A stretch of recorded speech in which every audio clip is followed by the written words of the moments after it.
Hello, everyone. This is Ayola Iwaini. I'm here today. I'll be joined by one of my great role model. I call him a mentor from a distance, and his name is Jimmy Toy. While we prepared for him to be able to join this session, we'll wait because we are live already. I'll be waiting for Mr. Jimmy Toy to join us on this session today. Okay, while I wait, I said yes earlier that my name is Ayala Wai. Today we'll be discussing one of the great topic that are opportunities for people to ask me different questions, and that is the building career resilience in terms of change. As you all know, that change is critical and change is paramount. Change is life. So there's nothing of significant that happened in anyone's career, life, or business that does not require the way you do things. So I think it was someone that said some years back that thank you. I think I can see Mr. Jim Dewey, so I'm trying to check. Hello. Okay. Yes, boss. Hi, Good to have you. Good to thank see you you. Good again. afternoon. How have you been? Yeah, I'm doing great. And you? You're live already. Thank you very much. Good to see you. Well Thank done. Same here. Thank you so much for accepting to do this. The pleasure is mine. I know. Thank you so much. So, quickly, I'm going to do a short introduction of you because I know that I know you. I can say I might not know you all too well, but I know I've worked with you. It's a privilege to have worked with you, and it's a privilege to have tapped from the direct source compared to what people might not be able to have done. But a short introduction about you that I will just say straight is Jimmy Terry is a certified multi-award winning executive. He's a peak performance emotional intelligence certified and a transformational coach. When people say transformational coach, they also think that it's just a word. It's not. I have experienced that personally and I've learned from you personally. And I will say that you are a renowned conference speaker. I know what you did about free conference years Yeah, back, you were and there. it has been a great time and a great insight for me to move from one level of a career to another. And I know you have written about 11 books, so I'll be mentioning that because of this program. I'll say that I'll talk on that and I'll start with this question, which I know because I have a lot of questions. I know we Yes. might not be able to exhaust all the questions, but the ones that we want to be able to touch on be very critical for us to be able to touch it. So the first question I'm going to ask under this topic before we dive properly into the topic is what is your perspective between career and purpose? This thank you. Well, first and foremost, well done with the platform and well done with the work you're doing. It's good to see you again. And again, I'm grateful because I think the first time we engaged was this Seven Star Worker Free Conference. I think it's some Star Walker. Seven Star Worker, yes, I think it's Seven Star Yes, Worker please. before free conference and all that. So well done, and I know you've always been passionate about personal development for people, and this is just another initiative in that regard. So please, to those that are watching, please make sure you say a big thank you to Ayola. I don't know Oh, that. you're welcome. The pleasure is mine. Thank you. Now, it's very interesting. I just finished another session with another group of people, and the conversation. I think one of the questions somebody asked me was about purpose, and there are contextual definitions to purpose. There's a spiritual context, there's workplace professional context, and there are many other things and stuff like that. And one of the things I try to differentiate is that the difference between what we call career. So we always start with the etymology of words, where did it come from? And the etymology of the word career is like a path, like a road. That's what career, means.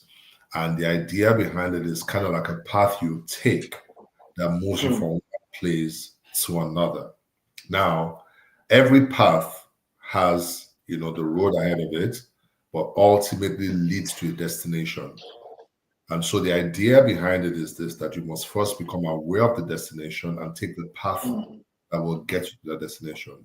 So before you get on any path, you don't just drive. If you say to your wife, I'm going out, the first question she asks is where? All right. So by default, success for us is destination premised. All right. And so when you come to the workplace and people say they want to succeed, you can't just succeed. Typically, there's a destination, there's a place to get to that lets us know you have succeeded. And so there's a dimension of that has to do not just with the level of attainment, but the zone, the area, the natural habitat in which you succeeded. So when I think about a Dangote, for example, I think about petroleum now, I think about cement, I think about food and some things like that. When you talk about sports, you don't think Dangote because that is the destination is trying to reach. I was watching something on Instagram earlier today and see Ronaldo, the Saudi Arabian club that engaged him, renewed his contract and gave him some crazy bonuses. See Ronaldo doing petroleum would be a failure, as it were, because it doesn't have. So the other dimension, to career, but I'll tie it up at the end, is the fact that we know that every human being is intelligent. There's a theory of multiple intelligences by Howard Gardner. And what it says essentially is that every person is intelligent. It's just that our intelligence are in different domains.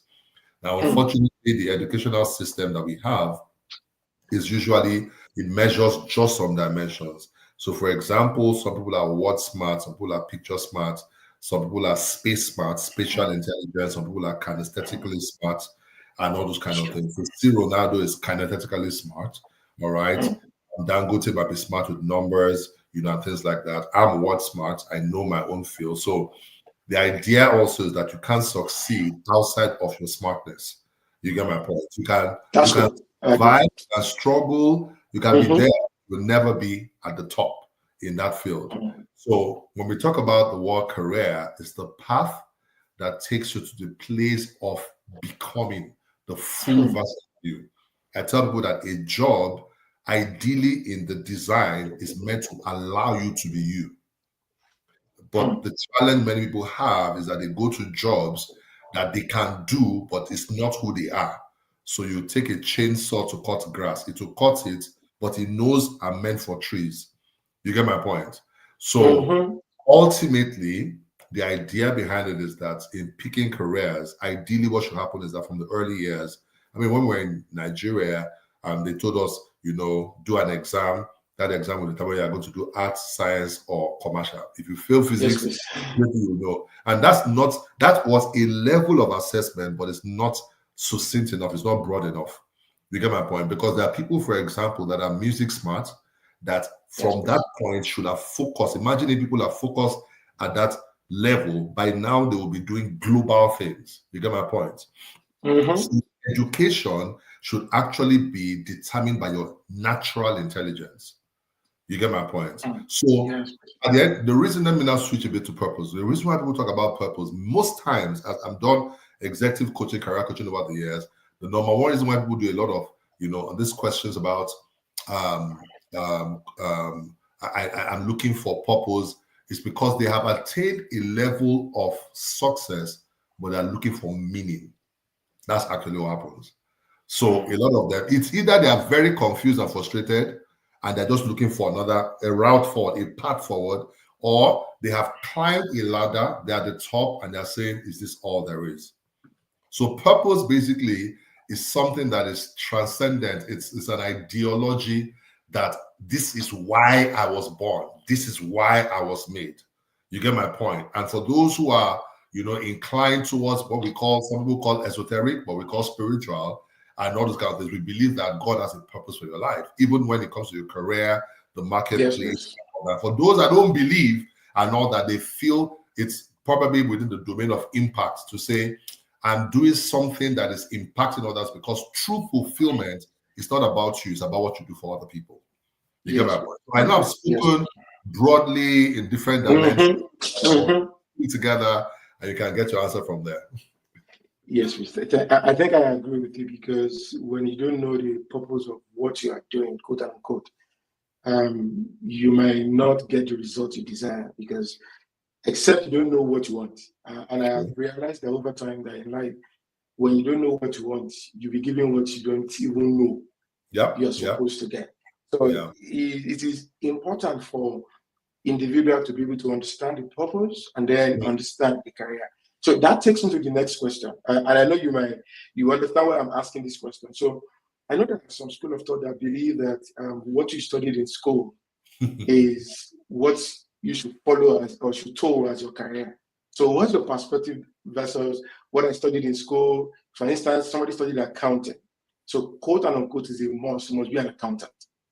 So for instance, somebody studied mass communication, quote and unquote, you must be a journalist or you must be a publisher. So what is your perspective from, I studied a particular course in school and I'm following or doing a different career path? I think we have the privilege of empirical assessment, and what that means is that we can look back and see whether that works or not. It doesn't work. 99%. Most people I've met, and I studied agricultural economics, and I'm today. I think, in retrospect, I should have studied social science. That's what I should have studied. Yes. That's psychology.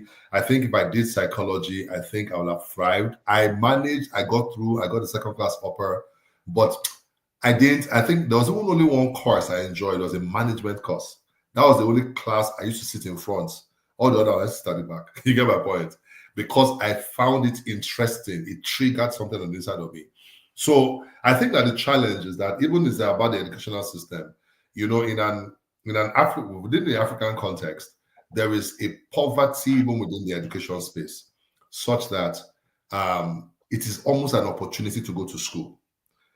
So anything they give you, I mean, if you studied and you applied for medicine and they gave you Yoruba, just the fact you're university, those courses they gave me. A lot of people finish school. Yes. Yes, because the goal was to have a BSc. There's a social expectation that you went to school. You get my point? There's an idea that if you go to school, at least your chances of success in life increases. So, but the fundamental thing is that there are basic things. For example, when we resume what we call 100 level, you have what we call your general courses, and that's how life should be. You start education, social studies, economics, all those kind of things. But as you begin to go, you start narrowing down to find, but we never had that privilege. So people picked courses for JAM based on, my first course was medicine. I wanted to do medicine. And it was simple. My uncle he had money. He was rich. Yeah. That was why I wanted to do medicine, until I found out that they read every day. That's why I said, no, I'm not going to do. You get my point? Thank God that got saved me. But some people don't discover that until they fail 3 times. You get my point? So in fact, what I tell parents now, my son is going to college this year, and the first desire my wife and I had for him was for him to do something IT, data. So, I'll see other people's children, they are doing coding. I'll tell my son code. My son will say, I'm not coding. I'm not. I say, why you not be interested? You have to be interested. Your future. And I understand. But one day I remember a scripture passed by. I said, train up a child in the way he should go. So I started watching him. So one day he came back from, I was picking him from school. This thing was very excited. He said, something happened in school today. I said, what? He said, he was in a math class. And in that math class, the teacher gave a very difficult thing to solve. And he said, he solved it in his head and just said the answer. And the teacher said, how did you know that? He said, no, I just said this in my head. He said, that's not normal. And I realized that he actually has that ability. And I have a junior brother who has that ability. And today he's a top investment banker in Dubai. So I just said, this boy is number smart. And he also and then another challenge I have with him is always has friends everywhere. So he has social skills, he has numbers. He's going to read economics now. You get my point? And he's excited about going to school. Nobody helped me with that.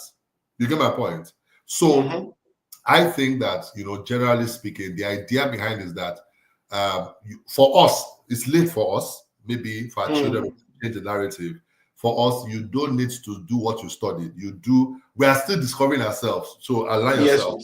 But I tell parents that we should do this better for kids. If we do that, what happens that they would actually have greater dimension success. Yeah. Oh, thank you so much. I think when you said the study agricultural economics or something, I studied mass communication, by the way. Okay. And I'm a human resource professional and a positive psychology coach. I realized that I think during my year one was when I discovered that this is what I love to do. I love to empower people. I'm passionate about doing that. And I also know that early in life that passion does not pay bills. So you can be passionate. Yes. It's good, but does not pay your bills. But you need to be able to align yourself with one thing that will make you that money, bring that income. Then you can then fuel your passion from there. So doing this is, being a human resource professional is one of the best things that can ever happen to me. Somebody asked me in a podcast that was done, I think 2 months ago, that if I'm not doing this, what will I be doing? I'm like, okay, I think I can teach. I can say I'm one of the great trainer back in Nigeria. So I the privilege though, but I know it doesn't happen by chance. There's a power and time, places for you to be able to prepare. And I know you always say that preparation is key. You have to be prepared. Even when you don't know what you're going to face ahead, you always prepare, because when you don't prepare, it will be difficult for you when you are called upon. So you need to be able to understand that part. So thank you so much for bringing on that point. So that takes me to the next thing. Can I say something real quick? There's something you said I wanted to talk about, because a lot of us Africans have also got. So you said something about passion does not pay bills, and I totally agree with you. But I think also that to some degree there's something we lost, with that. So what has happened also, because now I do executive coaching. And let me tell you what I'm doing now. I am helping people to rediscover their passion and challenge maybe their passion. That's what's going on. I mean, if you've ever done coaching, you notice that that's what's going on. Because people are now successful, but they're now telling them, I don't enjoy my job any longer. So I think the problem was that we did discover something, but it was not incorrect, it was just incomplete. So I have always been passionate. You talked about it, passionate about developing people. The privilege I had was that somebody said, why don't you try training and development? So I've always done what I love to do. You get my point? And I've been passionate doing it. So I don't think passionate, because what passion, I think people have now subdued their passion, but ultimately your fulfillment and your passion are linked together. And they'll tell you, was Dangote passionate about rice? No. The idea behind is that you need to understand that passion is only one pillar. The concept of value exchange or trade is another pillar. So you can discover the trade in your passion, or you can discover trade somewhere else and fuel your passion. But who you are, your true self, will not be entirely fulfilled until, because think about it, except it's an evil spirit. Where did you get that desire for women, for boys, for girls to help people do this? So they subdue that. I'm telling you, I have clients that are paying me thousands of dollars today, and what we are doing discussion is the passion that they buried years ago. I think that what happened then was just that there was an overemphasis on one pillar without balancing it. Every person has two legs. You get my point? Yes. So what I tell you that if you really want to do your passion, know the business of your passion. Don't just know the business. And I want to just add that real quick. Yes. Thank you. You said it right. Know the business of your passion so that you can align it to get that fulfillment that you are expecting or that you want in life. Because I've seen people that they are okay in their career, but they always say, oh, I'm not fulfilled. And that comes with an inner passion for you to be able to say that I'm not fulfilled on your job that is paying you great money. It means that you enjoy the job, quote unquote, but still there's no fulfillment. So thank you so much. That takes me to the next question. So this is about question around mindset. So what role does mindset play in navigating, like discovering that your career to ensure that you're successful in that career? I think that, to be very honest, 90% of the work we do as coaches has a lot to do with mindset recalibration. Very true. And I think I always use the iceberg to teach. You know, the top, the visible part is the tiniest, the invisible part is the largest part. All right. And usually that is what the mind is more powerful than all this. So many times when people come to us with problems, we try to dig deeper and we find out that deep-rooted issues. I'll give an example. So I had a meeting with some guys in Canada not long ago, and the gentleman asked a question and said, "Oh, that he's well versed in his field. He understands a lot of things and all that. He got an opportunity to become a lecturer at a Canadian university, but he declined. And why did he decline? All the students are white. He doesn't feel confident enough." You get my point? Yeah. So the issue is not his ability, it's that visible part. Mindset. The mindset. A lot of people see jobs and tell themselves, I don't qualify for this, so they don't apply. And somebody less than them gets the job that was just bold enough. You get my point? So I think mindset is the way that I teach it. I say that every person, your mind has two components to make it easy: a conscious mind and a subconscious mind. Subconscious mind essentially is programmed by whatever you do consistently in the conscious mind, good, bad, or ugly. And after your unconscious mind is programmed, you become a victim of that. So if you programmed good, you become a victim of good things. If you program bad, you become a victim of bad things. So many times in our coaching and the work we do, we have to reprogram people, you know, intentionally. So what I told him, in fact, and this is, I mean, you and I we're diasporans now.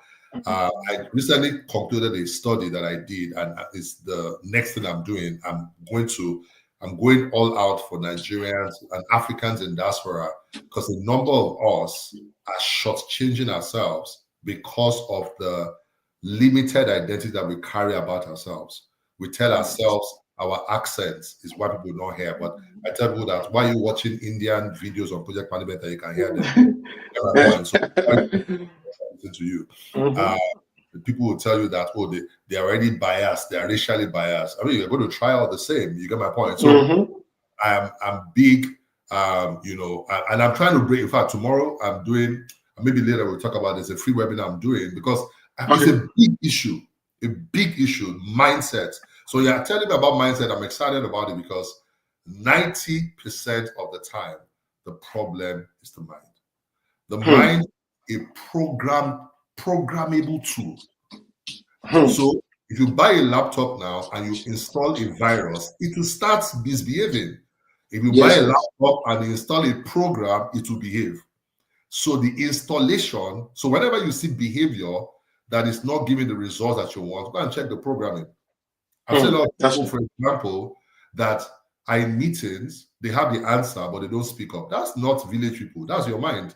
What if you start talking to yourself? What if I say it and they laugh at me and it doesn't make sense? It's you. That's your mind. I know that somewhere there's been a programming that has become a hindrance for you.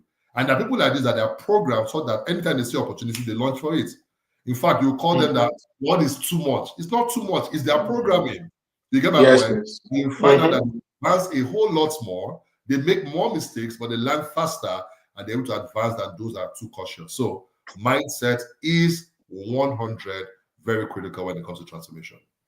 Thank you so much. I remember the particular person that I was coaching and I was talking to, and I said, why didn't you apply for this job? He said, oh, I applied. Two things happen when they apply for a job.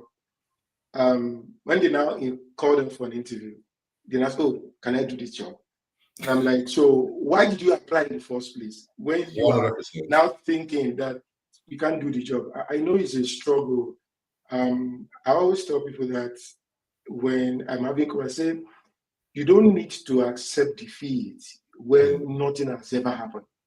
100%, yes. Why don't you just try it and see the result? So the worst thing that can happen is you try and you didn't succeed. And I've also realized, based on the things that I've done in the last 2 years, that sometimes even when you don't get a job does not mean you fail.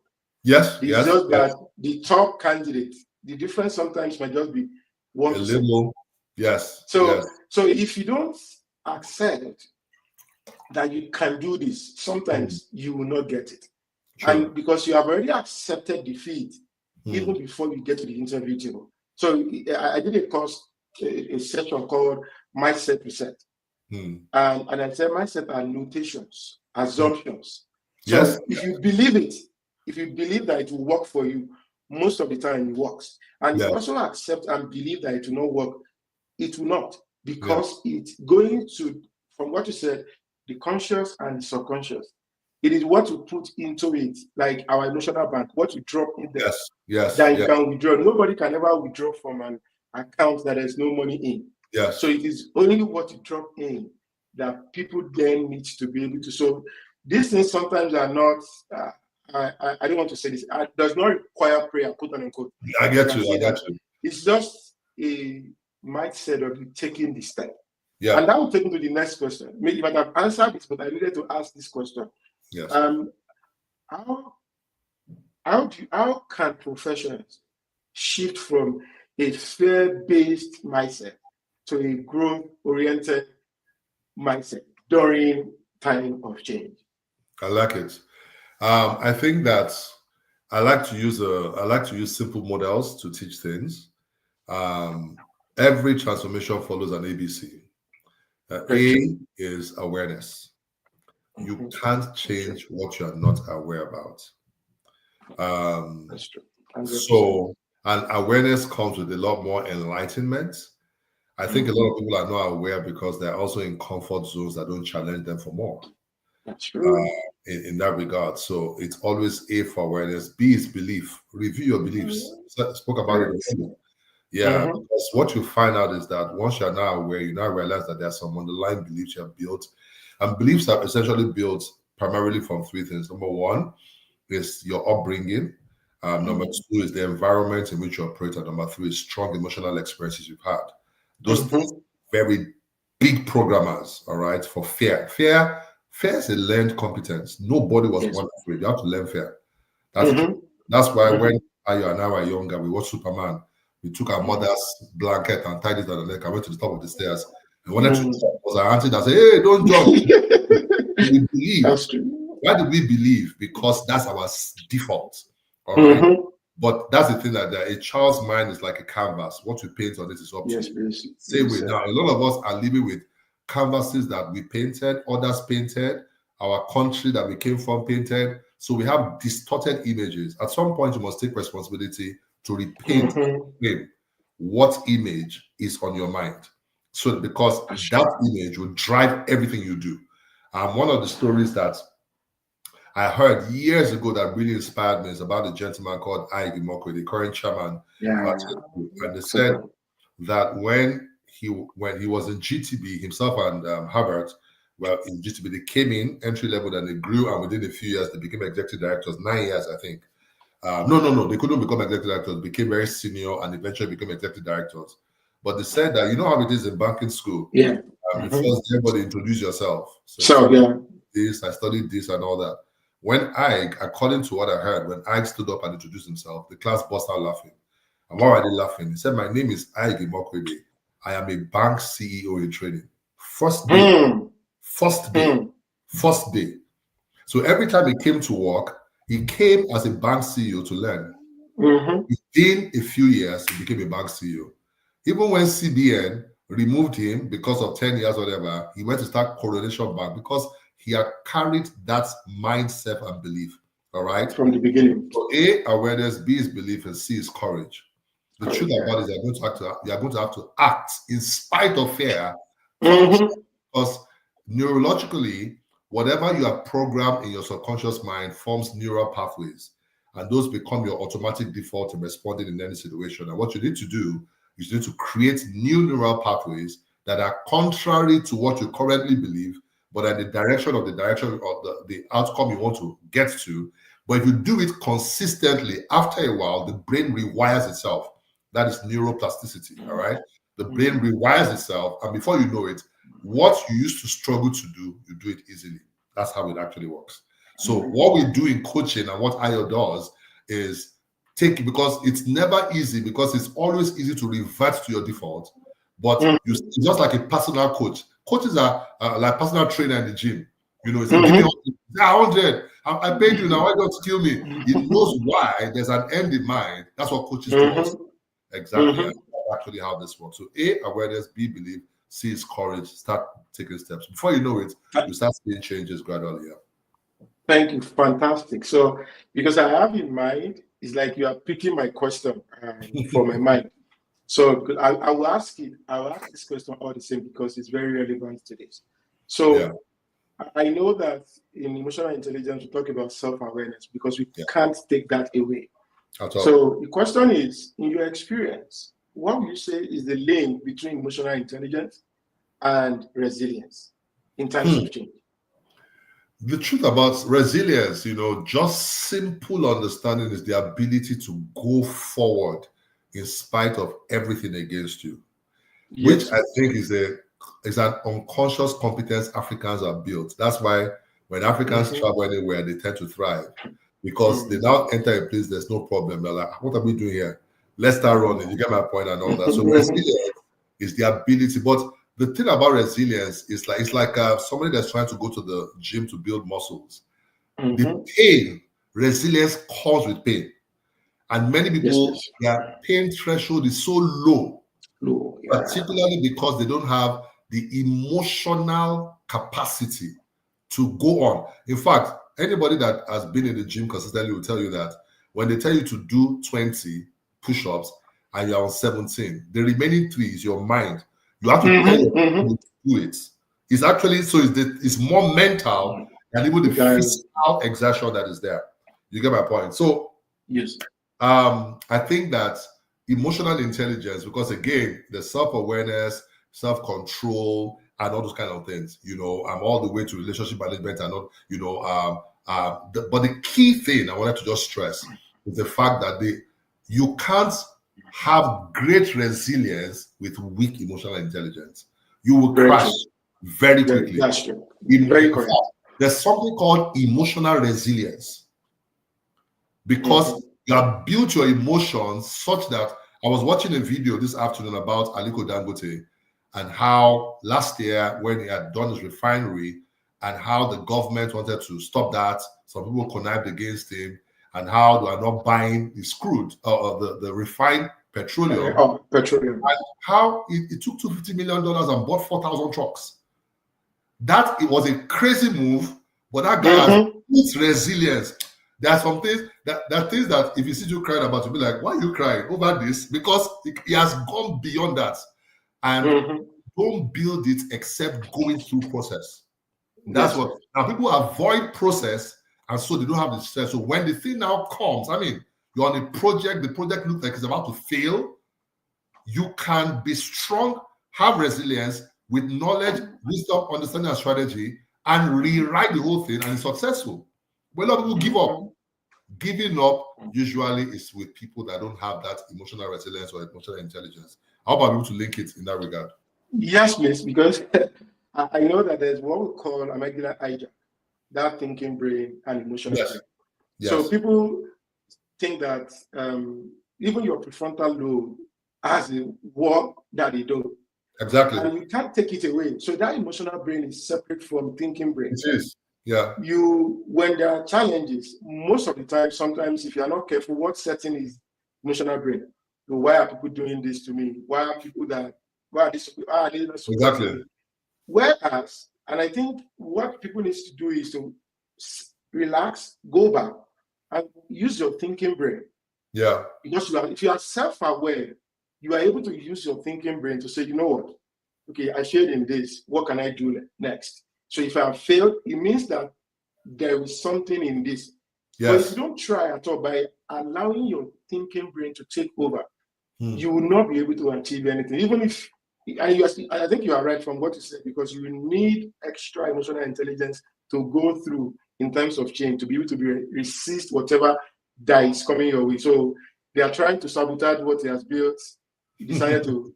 So it's ironic. People will be like, this is paradox. How can he be doing this when we are maybe we're expecting him to, okay, let's have a meeting, let's talk about it. What can you do for me about this? Because if you give them that power, automatically they are taking it from you. Exactly. But instead, he bought trucks. So you're like, okay, what's going on? What's going on with this guy? But at the end of the day, they will see that this guy is not going back. Is it that you compromise and support him, or the guy he will take you away. So we need to be able to understand that particular part. So that takes me to my next question, which speaks to skills and adaptability. Because I realized that when we find ourselves in an environment, you said something earlier, your environment background. So even if you think you are being in a upbringing background, it has a significant role that it plays in our lives, either career, business, school, in all areas. So that's why I'm speaking to adaptability. So for people, especially that find themselves in a new environment, because things are different. So the question is, what role does continuous learning play in building career resilience? I mean, anybody that still toys with the idea about continuous learning is somebody that is not prone towards success. I think that it's a given. You get my point. It's air to life. Having a growth mindset is the only way you can grow. Every other thing will cap your growth as an individual and all those kind of things. So I think that getting knowledge, getting skills. You spoke about skills earlier. I think that one of the things that is that individuals are entities operating in a bigger entity. So you have yourself operating in an environment. So you can be yourself. You operate in a job that is within an organization, that's within an industry, that's within an economy, that's within an so at different levels. And what I find out is that even if you don't need to improve your functional knowledge, you need to improve your environmental knowledge, because the things are changing significantly. So the people that are teaching physics, for example, I know the people that taught me physics that maybe understand it in secondary school, high school, they are still teaching the same physics, same theories of motion by Newton and all those kind of things. But the environment has changed. They now have electronic boards.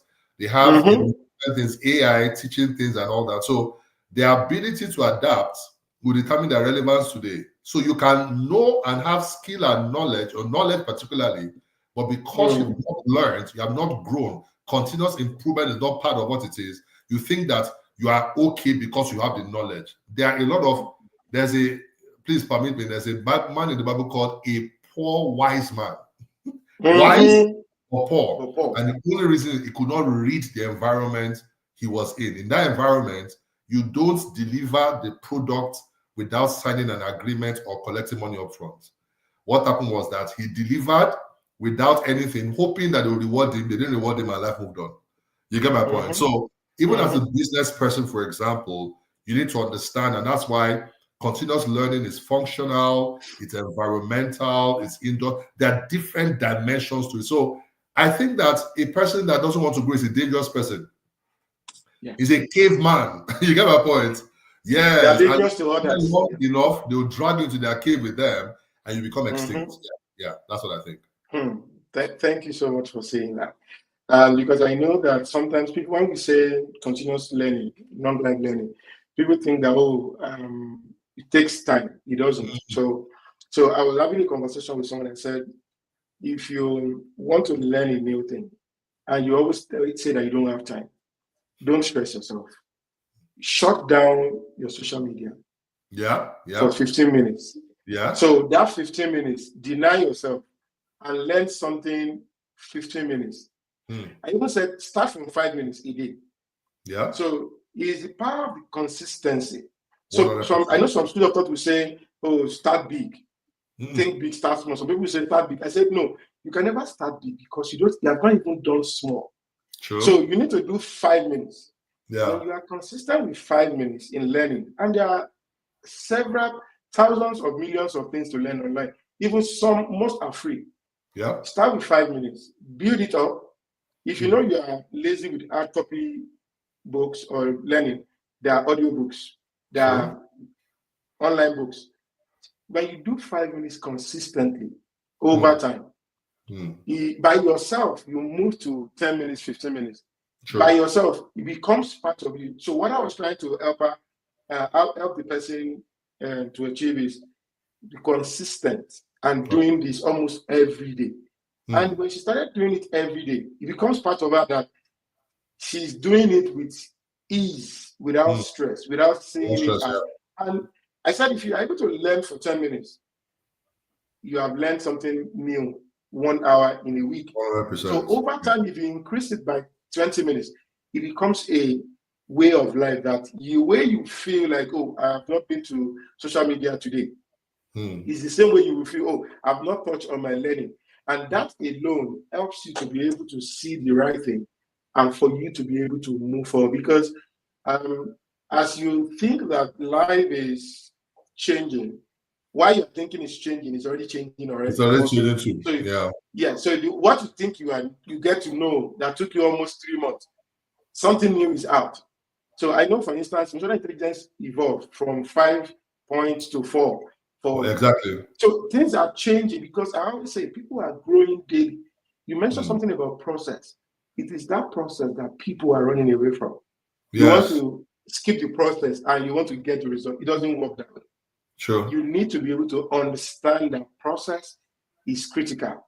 And if you don't do it, you will not be able to get things done. So my next question will be, how can someone identify what new skills to acquire when they are in the midst of career change or career transition? I think that the skills, the first word that comes to my mind when I think about skills is the word relevance. Because I know a lot of people acquire skills that are nice to have, but the environment only rewards you for what is relevant to them. So one of the first things I say to people is that if you're thinking about what new skills, think about, of course, from your first natural domain of intelligence, but look at the environment around you and find out what are the skills required for you to be able to advance on that career path and all that. So it shouldn't be too much. So for example, I'm not learning Python, all those, I'm not learning it. I don't need Pythons in my life.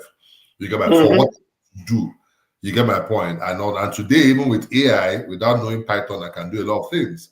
You get my point. All that. So, however, there are more skills in behavioral science that I need to build and develop, which is my forte. It's my area. I'm monitoring what the pain points are. I always tell people that there are the pain points and the gain points. What are people pain about? What are the gain people want to aspire towards? You must become the solution towards that. All right. And that will now inform you. You work in an organization, they're having strategy sessions, and they're saying that in the next 2 years, they're going to pivot to this. They have already redefined the skills. So already, because you're conscious and aware of that, you can start getting those skills and position yourself as one of the first considerations for absorption, not for them to remove you from the organization. So I think it's first about knowing the domain where you are. Number two, looking for what is relevant to the people that you want to serve, in that regard. And number three, keep monitoring it. Because like we said, while you're thinking about change is happening also at the same time. And I think that with the advent of technology, it's even more rapid, more than ever before, and all those kind of things. But yeah, if you have that growth mindset, I think that one would do well. Nobody ever, and let me say it because it sounds so much like it's a lot. No, we never do it perfectly. Even now, you and I, there are things you can still learn that we don't know. But we have a want to, that drives us on a day-to-day basis. All right.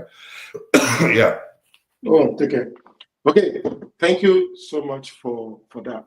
So my next question is going to be, what would you say are critical skills for one that failed in a career that they are currently or they are stuck?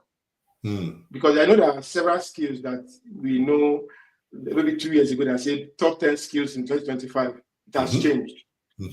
Everything has changed. So what will you say, or what will you advise someone that is struggling in their career and they don't know what to do next? So based on the fact that you transit from paid employment to doing your own thing, based on that, in summary, what would you say is okay. That was 15 years ago. I was thinking about that recently and time has gone and all that. But I would say in retrospect, so we can look at that. What kind of skills maybe if I was going to advise myself 15 years ago what to do, the kind of skills, what I would say first and foremost is, Jimmy, de-risk your assumptions as much as you can. And the reason why is that there's some assumptions I made. I remember one of my friends is late now, but I remember showing my business plan and he laughed at me. And that's why I did not like it. He laughed at me and said, this is not realistic. Because I was going to make 22 million naira the first year. I didn't make 22 million combo. You get my point? And it was later that I understood it, because I realized that even though I was working as an employee, I didn't understand business. That's the first thing that is there. So one of the things I do working with people that want to transition, for example, is I make them start their business while they're working. Because that way you still have the buffer of your salary in case anything goes wrong.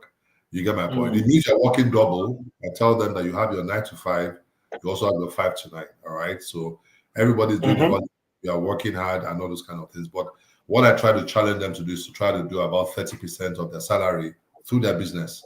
If you can create that cycle, it's easy to scale it once you step out.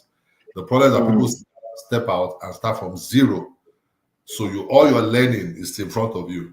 You could have started learning it way back. One of the things that I say to people is that, make sure that you really, really, really understand what it is that you're going to go and do. Not theoretically, practically. You can't learn driving by reading books. Never. No.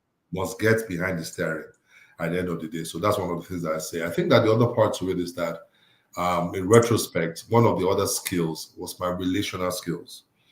I think that, a lot of people are not very aware of it, but people tend to get promotions premised on their technical capabilities more.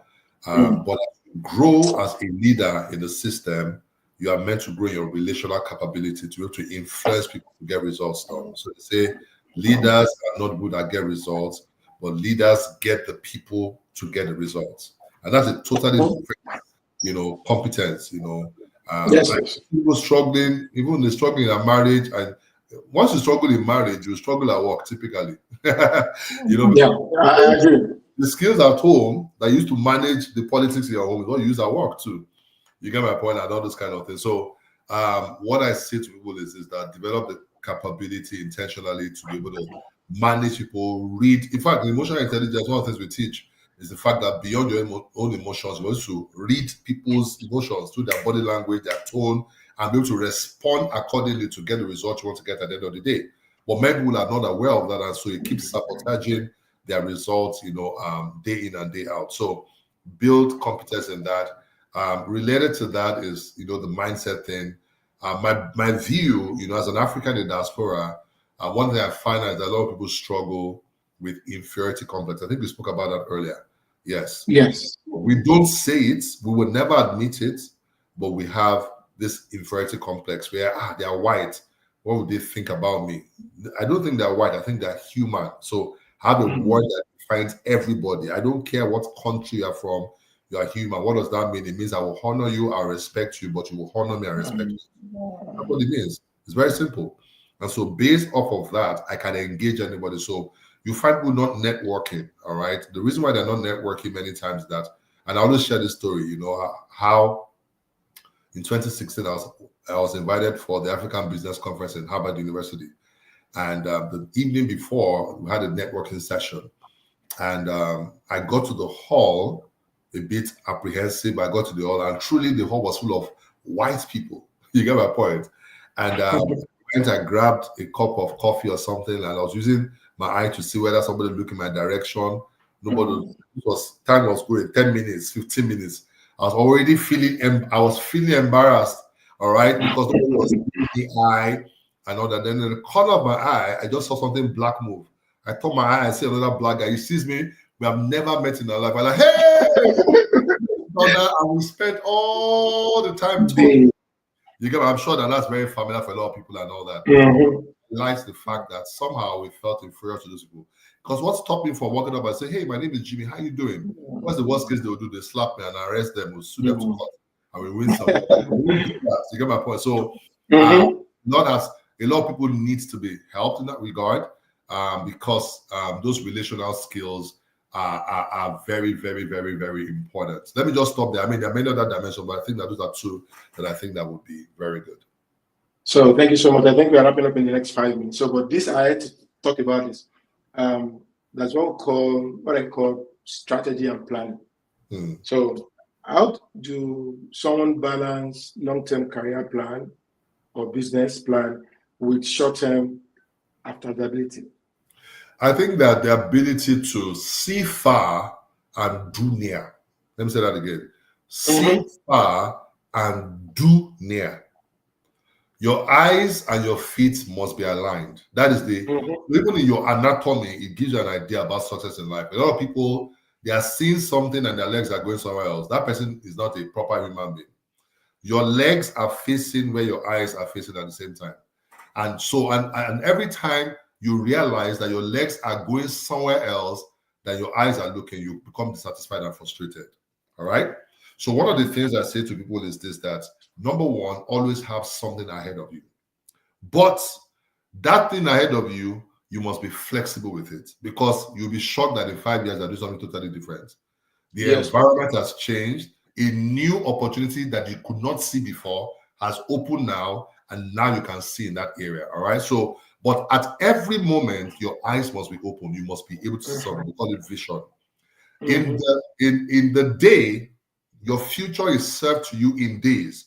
So what you want to do is that every single day you are taking active steps towards what you see. Now, when what you see changes, what you do will change also.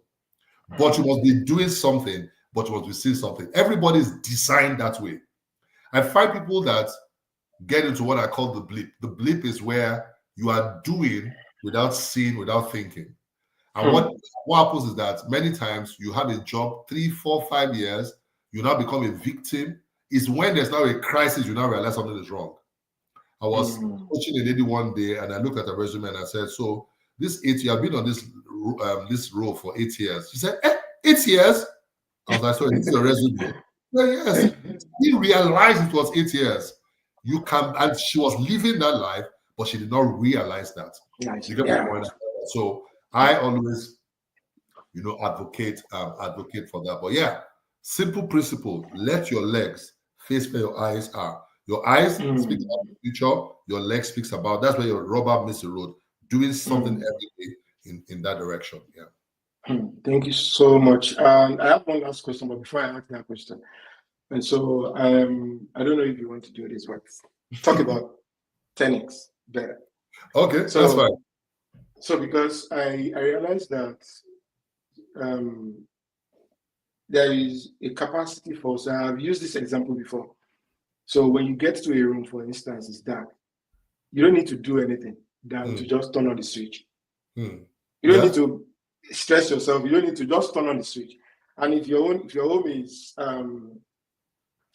AI computerized, you can easily turn it on your phone, right?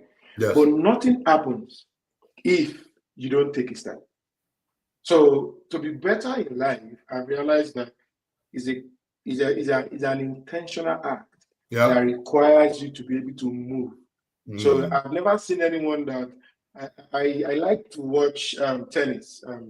Anytime I watch tennis, and I will see people coming back from last 2 sets that they were beaten, and by the time they win the match, they're like, "Oh, really? I won the match." I think I was listening to Coco Golf recently, and she said she was so paranoid, and in her mind, she was psyching herself that calling her name when they are calling the name of the opponent, which is critical because she was playing the opponent in her city. So they were, and I think that is one of the games that I watched that sometimes you require a mental coach as a player to be able to help you with your psyche, because if not, you are winning the set and you are booming the name of your opponent. That alone can make you lose. So she said, as we were calling her name, she was calling her own name in her mind, which I think is critical. So we can be better. And I've seen her grown from the last 2, 3, 4, 5 years. It's a process. So to be better requires an intentional act. So in the next few seconds, 1 minute, talk about 10x better. If it's possible, I'll share the link. No, sure. I mean, to do that. I mean, And then I ask my interestingly, last question. it's all right. Interestingly, the 10x better idea came from, I was just reading the Bible one day, and I was speaking about people of experts, top people in the field, the top 1% in their field. And even though it has a spiritual, connotation or, premise, where it says Dadan and his friends are found 10 times better. So that's where actually got the idea about 10x better from and all that. It still leans in on the fact that the people that stand out at the top of their field, there's something that they do that is available to everybody, but everybody is not willing to pay the price. They spoke about Coco and all those kind of things. I mean, anybody, I like watching all these sports things. And when you see the training they go through, for the few moments, a match, a final and all that, for every 90 minutes they play soccer, there are probably 9,000 hours they've been there that you will never see about that. It's not documented. And people like the 90 minutes, but they don't want the 9,000, minutes, all that. And so I say to people that, there is a 10x better version of you, 10 times better, but it requires there's a sacrifice you need to make for that to come out. You want summer body, yeah? We're in summer, right? There's some food you have to carry. There's some food you must stop eating. The ration yes, every delight comes after discipline. Go and check it. Every sustainable delight in life always comes after discipline. So anybody that sells you delight without discipline is selling you something that's not going to last. 100% guaranteed. You get my point? They tell you take Ozempic. Take Ozempic, you will lose weight. If you keep eating, you will get it. It's not anything. It doesn't work. Yeah. So that's the thing that is there. So that's what 10x better is. Everybody has a 10x better capability on the inside of them. Yeah. Thank you. And my last question is, if you could give one piece of advice to someone that is facing a sudden job loss, feeling stuck in their career or in their business, they have tried it, it's not working, what would it be in 30 seconds? The word career is journey. And sometimes you're on a journey and you get stuck, you have a flat. Have you ever had a flat? I just said, I'm dead. You just stay in your car. So immediately your mind begins to say, how can I find somebody? In fact, you that you're normally shy, if you had no spare tire, you'll find yourself coming out and trying to heal somebody and all that. So that's what you need to do with your career. Don't slide down and say, why am I here? I fell in the gutter. Why am I here? No, you don't need to analyze the gutter. What you need to do is to get back on your feet and start. And this is the thing that they will never tell you. Every great success today fell in the gutter. They had the flat along the way. But like Ayos taught us today, it's about resilience. They built resilience and also intelligence that accompanies that. Because you can be resilient in a foolish thing also. Yes, intelligent about it. And so ask for help. All right. And get help. And sometimes pay for help. That's one Africans don't like. You get my point? Pay for help. You get my point. But the truth about it is that there's also a psychology to payments because we found out that people that pay attention. That's the truth about it. Yeah. So one of the reasons why, apart from the fact that Aya wants to buy things for his wife and children, is that when you pay, you tend to take it seriously. In fact, if you pay and it doesn't show up, you say, what's wrong with this guy? After I paid. So it's a psychological anchor also. So pay for things that matter for your future. And at the end of the day, you are still the architect of your career, whether it's good, bad, or ugly. But I trust it to be good at the end of the day.